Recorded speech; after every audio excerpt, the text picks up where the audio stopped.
নমস্কাৰ এই মুহূৰ্তত আহি পৰিছে খন্দিয়াৰ কেইবাটাও গুৰুত্বপূৰ্ণ খবৰ। আজি 15 জুলাই অসমৰ লগতে ভাৰতৰ বিভিন্ন প্ৰান্তৰ পৰা খন্দিয়াৰ কেইবাটাও খবৰ আহি পৰিছে।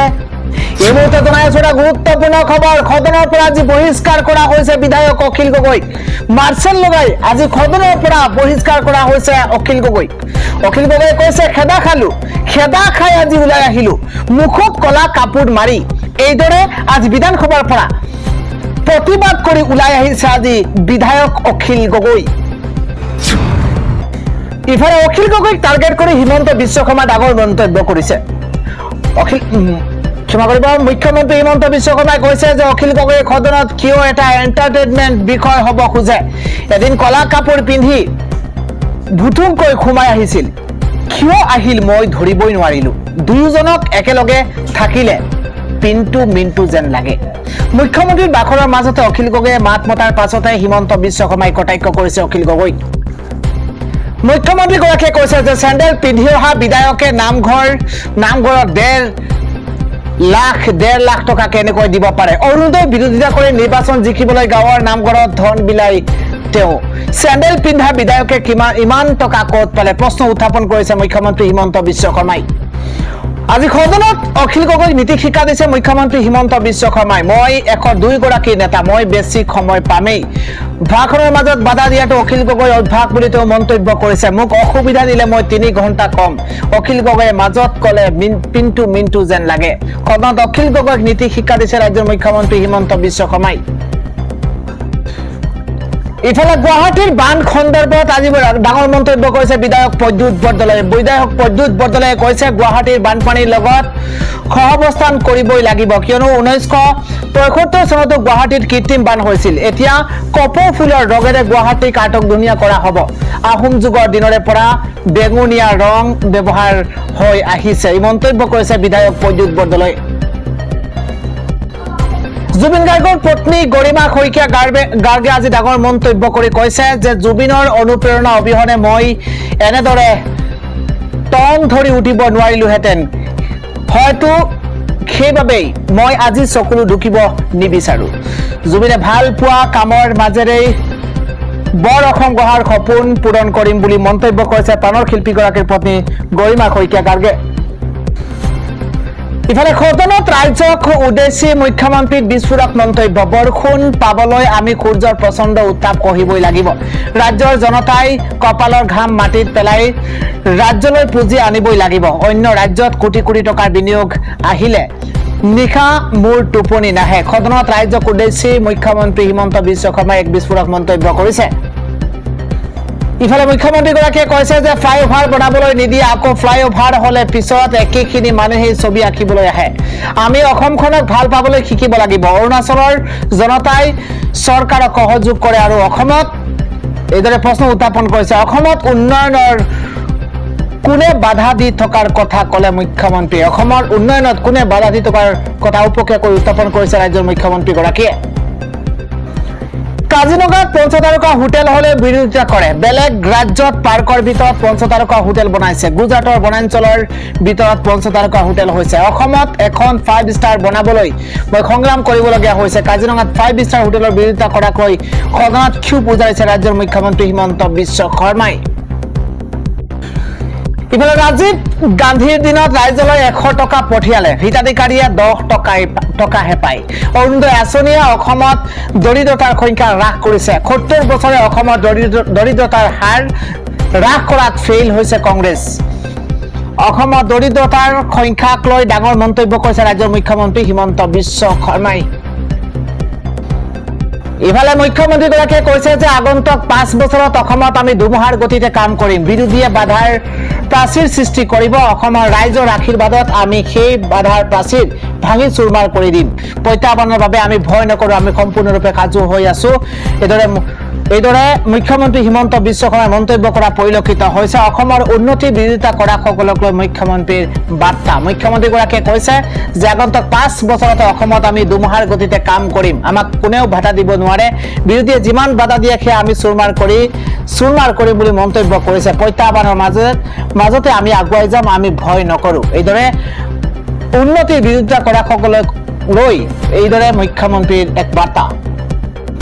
আজি সদনত মুখ্যমন্ত্ৰী আৰু অখিল গগৈৰ মাজত তীব্ৰ বাক বিতণ্ডা অব্যাহত আছিল। ভাৰতৰ সকলো ৰাজ্যৰ ভিতৰত অসম 6 নম্বৰ অহাটো ভাগ্যৰ কথা। মুখ্যমন্ত্ৰীৰ ভাষণত বাধা দিয়া অখিল গগৈ সদনৰ পৰা বহিষ্কাৰ কৰিছে অধ্যক্ষই।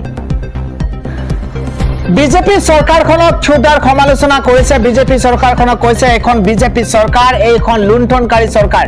শীঘ্ৰেই গ্ৰেপ্তাৰ কৰক মন্ত্ৰী অতুল বৰাক। মহানগৰীত অসমীয়া যুৱ মঞ্চৰ এইদৰে তীব্ৰ প্ৰতিবাদী কাৰ্যসূচী আৰু অসমীয়া যুৱ মঞ্চই তীব্ৰ প্ৰতিবাদ সাব্যস্ত কৰিছে আৰু কৈছে যে এইখন বিজেপি চৰকাৰ, এইখন হৈছে লুণ্ঠনকাৰী চৰকাৰ। শীঘ্ৰেই অতুল বৰাক গ্ৰেপ্তাৰ কৰাৰ দাবী জনাইছে অসমীয়া যুৱ মঞ্চই। লংকালৈ গ'লে সকলো ৰাৱণ নহয়। লংকালৈ গ'লে সকলো ৰাৱণ হয়, কিন্তু আমি ৰাম হৈ উভতি আহিলো। প্ৰতিশ্ৰুতি পাহৰি নাযাওঁ। সদনত আমি প্ৰতিটো প্ৰতিশ্ৰুতি মনত পেলাম। বাজেট প্ৰসংগত বিধানসভাত মুখ্যমন্ত্ৰী হিমন্ত বিশ্ব শৰ্মাই ডাঙৰ মন্তব্য কৰিছে। ইফালে মুখ্যমন্ত্ৰীগৰাকীয়ে কৈছে যে আদানী আম্বানীয়ে বহিৰাজ্যত উদ্যোগ বনাব, অসমৰ ল'ৰাই তাত চাকৰি কৰিবলৈ যাব আৰু মই শ্ৰদ্ধাঞ্জলি আঁচনিৰ দ্বাৰা মৃতদেহ ঘূৰাই আনিব লাগিব। বহিৰাজ্যত মৃতদেহ ঘূৰাই আনিবলৈ মই মুখ্যমন্ত্ৰী হৈছো নেকি, এইদৰে প্ৰশ্ন উত্থাপন কৰিছে মুখ্যমন্ত্ৰী হিমন্ত বিশ্ব শৰ্মাই।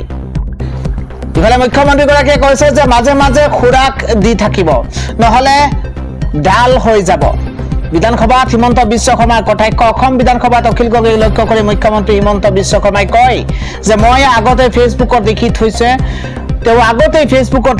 মুখ্যমন্ত্ৰীয়ে 1.5 ঘণ্টা ক'ব মই কিমান কম। মই 102 জন বিধায়কৰ নেতা, গতিকে সময়টো পামেই। ইয়াৰ পাছতে মুখ্যমন্ত্ৰী কটাক্ষ কৰি কয় যে আনৰ লগত নিজক তুলনা কৰাৰ আগতে যোগ্যতা আহৰণ কৰিব লাগে। মই বেয়া নাপাওঁ, মাজে মাজে খোৰাক দি থাকিব, নহলে ডাল হৈ যাব। খোৰাক চলি থাকিব, কিন্তু লাইনৰ বাহিৰত গ'লে আসন আপোনাৰ আছে। ফ্লেভাৰৰ ছবি আঁকিবলৈ মানা কৰিছে, সেয়েহে আমি ব্যক্তিগত দেৱালত অংকন কৰিছো জুবিন গাৰ্গৰ ছবি। গণেশগুৰিৰ ছবিখন সম্পূৰ্ণ কৰিবলৈ সময় নহল, যিহেতু আধৰুৱা হৈ থাকিলে ভাল নালাগিব, সেয়েহে আমি আজি সম্পূৰ্ণ কৰিম। এইদৰে মন্তব্য কৰিছে মাৰ্চেল বৰুৱাই। মাৰ্চেল বৰুৱাৰ তৰফৰ পৰা এইদৰে মন্তব্য কৰা হৈছে। অখিল গগৈৰ সপোনৰ অসমৰ বাজেটখন কেনেধৰণৰ হ'ব বুলি মন্তব্য কৰিছে অখিল গগৈ। অখিল গগৈয়ে কৈছে 25 বছৰে হিমন্ত বিশ্ব শৰ্মা মন্ত্ৰী হৈ থাকিলে কিন্তু অসম পৰিৱৰ্তন কৰিব পৰা এখন বাজেট প্ৰস্তুত কৰিব নোৱাৰিলে। অখিল গগৈৰ সপোনৰ অসমৰ বাজেটখন কেনেধৰণৰ হ'ব ক'লে অখিল গগৈয়ে। বাজেটক কটাক্ষ কৰি এইদৰে মন্তব্য কৰিছে বিধায়কগৰাকীয়ে। আজি সদনত অখিল গগৈ আৰু হিমন্ত বিশ্ব শৰ্মাৰ মাজত তীব্ৰ বাক বিতণ্ডা। আজি মুখ্যমন্ত্ৰীগৰাকীৰ মন্তব্যত দাবী এইটো হ'ব লাগিছিল যে কণী উৎপাদনত অসম ইমান আত্মনিৰ্ভৰশীল হওক যে শ্ৰীৰামপুৰ গেটেদি এটাও কণী আহিব নোৱাৰে। কণী কেইটা দেখুৱাই ফুৰিছে যাতে বেপাৰীজনে ৰাতি তেওঁৰ লগত কথা পাতে। 126 জন বিধায়কে ক'ব লাগে যে প্ৰতিটো সমষ্টিত 1 লাখকৈ কণী উৎপাদনৰ বাবে চৰকাৰে 20 লাখ টকাকৈ ৰাজসাহায্য দিয়ক। আমি একে ৰাতিতে কণীত আত্মনিৰ্ভৰশীল হৈ পাৰিম। সিন্ডিকেটক লৈ অখিল গগৈৰ প্ৰতিবাদক নাম নোলোৱাকৈ কটাক্ষ মুখ্যমন্ত্ৰী হিমন্ত বিশ্ব শৰ্মাৰ। অখিল গগৈৰ নাম নোলোৱাকৈ চেণ্ডেল পিন্ধা বিধায়ক বুলিও তাচ্ছিল্যসূচক মন্তব্য কৰিছে মুখ্যমন্ত্ৰী হিমন্ত বিশ্ব শৰ্মাই। জুবিন গাৰ্গৰ ভগ্নী পামী বৰঠাকুৰক শ্যামকানু মহন্ত সিদ্ধাৰ্থ শৰ্মাৰ অধিবক্তাই চলাইছে জেৰা। বুধবাৰে দ্বিতীয় দিনৰ বাবে ফাষ্ট ট্ৰেক আদালতত সাক্ষ্যদান কৰিব জুবিন গাৰ্গৰ ভগ্নী পামী বৰঠাকুৰে। পুৱাৰ ভাগতে আদালতত উপস্থিত হয় জুবিন গাৰ্গৰ ভগ্নী পামী বৰঠাকুৰ। আজি পামী বৰঠাকুৰক আদালতত জেৰা চলাব অভিযুক্ত পক্ষৰ অধিবক্তাই। শ্যামকানু মহন্ত সিদ্ধাৰ্থ শৰ্মাৰ অধিবক্তাৰ ভিন্ন প্ৰশ্নৰ মুখামুখি হ'ব জুবিন গাৰ্গৰ ভগ্নী পামী বৰঠাকুৰ। ইফালে আজি গুৱাহাটী উচ্চ ন্যায়ালয়ৰ অভিযুক্ত সন্দীপন গাৰ্গৰ জামিন আবেদনৰ শুনানি গ্ৰহণ কৰা হ'ব। ন্যায়াধীশ মিতালী ঠাকুৰীয়াৰ বিচাৰপীঠে অভিযুক্তৰ জামিন আবেদনৰ শুনানি গ্ৰহণ কৰিব। যোৱা মঙলবাৰে জুবিন গাৰ্গৰ মৃত্যুৰ গোচৰত ন্যায়াধীশ শৰ্মিলা ভূঞাৰ ফাষ্ট ট্ৰেক আদালতত প্ৰয়াত শিল্পীজনৰ বন্ধু জয়ন্ত কাকতিয়ে সাক্ষ্য দিছিল। অভিযুক্ত পক্ষৰ অধিবক্তাই শ্ৰী কাকতিক প্ৰতি জেৰা চলাইছিল। বিশেষকৈ অভিযুক্ত সিদ্ধাৰ্থ শৰ্মাৰ অধিবক্তাই তেওঁক জুবিন গাৰ্গৰ সৈতে 2022 চনত দোহা আৰু 2023 চনত আমেৰিকালৈ একেলগে যোৱা সময়মতে জুবিন গাৰ্গক ঔষধ খোৱা হৈছিল নে নাই আদি প্ৰশ্ন কৰিছিল। এতিয়া শান্তি নাই, মুখ্যমন্ত্ৰীক বাৰে বাৰে অখিল গগৈৰ আমনি। চলিত বাজেট অধিৱেশনত মুখ্যমন্ত্ৰীৰ ভাষণৰ মাজত কোনো বিধায়কে মাত মাতিব নোৱাৰিব বুলি বিধানসভাৰ অধ্যক্ষ ৰঞ্জিত কুমাৰ দাসে ৰুলিং দিছিল যদিও সেই নিয়ম ভংগ কৰিছে বিধায়ক অখিল গগৈয়ে। চলিত বাজেট অধিৱেশনৰ অষ্টমটো দিনত অসম বিধানসভাৰ মুখ্যমন্ত্ৰী আৰু অখিল গগৈৰ মাজত তীব্ৰ বাক বিতণ্ডা সূত্ৰপাত হৈছে। বাজেটক লৈ মুখ্যমন্ত্ৰীৰ ভাষণৰ মাজতে বাৰে বাৰে বিৰোধিতা কৰে অখিল গগৈয়ে। অধ্যক্ষই কেইবাবাৰো সঁকিয়নি দিয়াৰ পাছতো অখিল গগৈয়ে পুনৰ মাত মতাৰ সময়তে গগৈক এদিনৰ বাবে বহিষ্কাৰ কৰে অধ্যক্ষই। ইফালে উন্নয়নত বাধাৰ সৃষ্টি কৰাসকলক লৈ কঠোৰ হৈ পৰিছে চৰকাৰ। অসমৰ উন্নতিক বিৰোধিতা কৰাসকললৈ বাৰ্তা মুখ্যমন্ত্ৰী হিমন্ত বিশ্ব শৰ্মাৰ। অহা 5টা বছৰত অসমৰ বাবে ধুমুহাৰ দৰে কাম কৰিব বিজেপি চৰকাৰে বুলি আশ্বাস দিছে। আপোনালোকে বাধাৰ প্ৰাচীৰ সৃষ্টি কৰিলে বিপদত পৰিব। অসমৰ ৰাইজৰ আশীৰ্বাদত সেই বাধাৰ প্ৰাচীৰ আমি ভাঙি চিঙি চুৰমাৰ কৰি দিম, শেষ কৰি দিম বুলি মন্তব্য কৰিছে মুখ্যমন্ত্ৰী হিমন্ত বিশ্ব শৰ্মাই। প্ৰত্যাহ্বানৰ বাবে আমি ভয় নকৰো, কেতিয়া ভয় কৰা নাই। উন্নয়নত বাধা সৃষ্টি কৰাসকলক লৈ কঠোৰ হৈ পৰিছে চৰকাৰ। ইফালে 4 বছৰৰ পিছত দেশত পুনৰ কভিডৰ আতংক। ঘূৰি আহিব নেকি মাস্ক চেনিটাইজাৰৰ দিন? পূৰ্বৰ সেই দিন আপোনাৰ নিশ্চয় মনত আছে। 2019 চনত ভয়ংকৰ পৰিস্থিতিৰ সৃষ্টি হৈছিল। কোভিড-19ত লাখ লাখ লোক আক্ৰান্ত হৈছিল, কেইবা হাজাৰৰো মৃত্যু হৈছিল। পুনৰ দেশত প্ৰাদুৰ্ভাৱ ঘটিছে নেকি মাৰাত্মক কোভিড-19ৰ? শেহতীয়াকৈ অন্ধ্ৰপ্ৰদেশত কৰোনাত মৃত্যু হৈছে 2গৰাকীকৈ লোকৰ। ৰাজ্যখনৰ YSR কাডাপাত লোক দুজনৰ মৃত্যু হৈছে। কোভিড-19ত মৃত্যু 43 আৰু 52 বছৰীয়া 2গৰাকী আক্ৰান্তৰ। জিলাখনত এতিয়াও আক্ৰান্ত হৈ আছে আন 8গৰাকীকৈ লোক। ডাঙৰ খবৰ, অন্ধ্ৰত দুজনৰ মৃত্যুক লৈ উৰিষ্যাতো সতৰ্কতামূলক ব্যৱস্থা গ্ৰহণ কৰা হৈছে। তামিলনাডুতো কোভিডত আক্ৰান্ত হৈ 335গৰাকীকৈ লোক আক্ৰান্ত হৈছে। বৰ্তমানলৈকে 2জনকৈ লোকৰ মৃত্যু হৈছে কোভিড-19ত। শিশু, বৃদ্ধ, গৰ্ভৱতী মহিলাক সাৱধানে থকাৰ বাবে আহ্বান জনোৱা হৈছে। বুলডোজাৰে ভাঙি পেলোৱা হ'ল পুৰণি ঈদগাহ। ঈদগাহৰ 25 ফুট উচ্চ মিনাৰত প্ৰশাসনে চলাইছে বুলডোজাৰৰ কোব। আদালতৰ নিৰ্দেশৰ পাছতে প্ৰশাসনে চলাইছে বুলডোজাৰ আৰু চকুৰ সন্মুখতে বাগৰি পৰিছে ঈদগাহৰ সুউচ্চ মিনাৰ। উত্তৰ প্ৰদেশৰ চম্বলত মাধন গাঁৱত প্ৰশাসনে চলাইছে বৃহৎ উচ্ছেদ অভিযান। কবৰস্থানৰ বাবে সংৰক্ষিত ভূমিত ঈদগাহৰ নিৰ্মাণ কৰাৰ অভিযোগ উত্থাপন হৈছে। আৰক্ষীৰ কটকটীয়া নিৰাপত্তাৰ মাজত ভাঙি দিয়া হৈছে মছজিদ। ইফালে মুখ্যমন্ত্ৰীক সমালোচনা কৰাটো দেশ বিৰোধী নহয়। চৰকাৰক সমালোচনা কৰিলে দেশৰ সাৰ্বভৌমত্ব বিপন্ন কৰা নুবুজায়। চৰকাৰৰ নীতিক লৈ প্ৰশ্ন উত্থাপন কৰাটো গণতান্ত্ৰিক দেশৰ এক স্বাধীনতা। এক গোচৰৰ সন্দৰ্ভত আদালতৰ তৰফৰ পৰা ডাঙৰ মন্তব্য কৰা হৈছে। চৰকাৰ বা মুখ্যমন্ত্ৰীৰ সমালোচনা কৰাটো ৰাষ্ট্ৰবিৰোধী হ'ব নোৱাৰে। চৰকাৰক প্ৰশ্ন কৰাটো গণতান্ত্ৰিক স্বাধীনতা। চৰকাৰৰ বিৰুদ্ধে মাত মতাটো প্ৰতিজন লোকৰে সাংবিধানিক অধিকাৰ। সামাজিক মাধ্যমত চৰকাৰৰ বিৰুদ্ধে মাত মাতিছিল NCPৰ নেতা মহাদেৱ বলগুৰে। পুনেৰ ছেছন কোৰ্টে বলগুৰেক দিছে জামিন। মুখ্যমন্ত্ৰীক সমালোচনা কৰাটো দেশ বিৰোধী নহয়। চৰকাৰক সমালোচনা কৰিলে দেশৰ সাৰ্বভৌমত্ব বিপন্ন কৰা নুবুজায়। পৰৱৰ্তী খবৰ জনাইছো, মুছলমানৰ পূৰ্বপুৰুষ আছিল হিন্দু। আমাৰ সকলোৰে পূৰ্বপুৰুষ সনাতনী। ধৰ্ম বেলেগ বেলেগ হ'ব পাৰে, কিন্তু পূৰ্বপুৰুষ একেই। হিন্দুৰ পৰাহে মুছলমান হৈছে। হিন্দু ৰাষ্ট্ৰ হলেও কোনেও ভয় কৰাৰ প্ৰয়োজন নাই বুলি মন্তব্য কৰিছে। বীৰত্ব পৰাক্ৰমৰ উদাহৰণ হৈছে হিন্দু। মুছলমানে হিন্দু ৰাষ্ট্ৰক লৈ আতংকিত হ'ব নালাগে। উদাত্ত ভাষণ দিছে এইদৰে বাবা ৰামদেৱে। পৰৱৰ্তী খবৰ জনাইছো, লাভ জেহাদৰ ব্ৰেণ্ড এম্বেচেডাৰ হৈছে আমিৰ খান। হিন্দু ভগ্নী, হিন্দু কন্যাক নিজৰ প্ৰেমৰ জালত পেলাই আমিৰ খানে আটাইতকৈ ডাঙৰ লাভ জেহাদ কৰি আছে আমিৰ খানে। আমিৰ খানৰ তৃতীয় বিবাহৰ পিছতে আৰম্ভ হৈছে তীব্ৰ বিতৰ্ক। আমিৰ খানৰ তৃতীয় বিবাহৰ পিছতে বিতৰ্কৰ সূত্ৰপাত হৈছে। এইবাৰ আমিৰ খানক লৈ গৰজি উঠিছে হিন্দু ধৰ্মগুৰু।